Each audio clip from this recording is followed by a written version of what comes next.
নমস্কার বন্ধুরা, আমি সুরাজ আলী মণ্ডল, মালাকা কম্পিউটার টেকনোলজির পক্ষ থেকে আপনাদের যে এখনই একটা সিসিটিভি ক্যামেরা সার্ভিস করে এলাম। তো আমরা এখন আছি কসবা পি মজুমদার রোডে। ঠিক আছে, তো আপনাদের একটা বিষয় বলার ছিল, যারা নতুন ক্যামেরার কাজ করছেন বা নতুন ক্যামেরা ইনস্টল করতে যাচ্ছেন তারা বুঝবেন যে সিসিটিভি ক্যামেরা মূলত দুটো হয়, একটা হচ্ছে ওয়্যার আর একটা হচ্ছে ওয়্যারলেস। ঠিক আছে, যেগুলো ওয়্যার ক্যামেরা হয় ওটা দুটো থাকে, একটা হচ্ছে এইচডি আর আইপি। দুটো ক্যামেরা থাকে। ওয়্যার ক্যামেরা দু রকম হয়, এইচডি আর আইপি। এইচডি মানে হচ্ছে হাই ডেফিনেশন, আইপি মানে হচ্ছে ইন্টারনেট প্রোটোকল। ঠিক আছে, এইচডি ক্যামেরার জন্য যেটা কেবল দিয়ে কাজ করা হয় সেটা লাগে 3+1। তো আমি এটা তারটা রেখেছি, হ্যাঁ 3+1।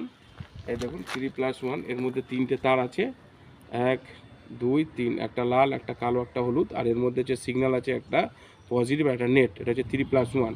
আর এটা হচ্ছে CAT6, এটা ডিলিঙ্কের বা ডিজি লিঙ্কের যেগুলো হয় ওগুলো নাম্বার 1 কোয়ালিটির তার করবেন। এর মধ্যে চারটে তার আছে, আর চারটের মধ্যে আবার দুটো করে আছে। এটা হচ্ছে হোয়াইট অরেঞ্জ অরেঞ্জ, এটা হচ্ছে হোয়াইট ব্লু ব্লু। ঠিক আছে, তারপরে হোয়াইট ব্রাউন ব্রাউন আর হোয়াইট গ্রিন গ্রিন, এর মধ্যে আবার দুটো করে তার আছে। তো এই ক্যামেরা দিয়ে আমরা এইচডি ক্যামেরার কাজ করতে পারি, আবার আইপি ক্যামেরার কাজ করতে পারি। 3+1 দিয়ে তো আপনার এইচডি ক্যামেরার কাজ হবে, আইপি ক্যামেরার কাজ হবে না।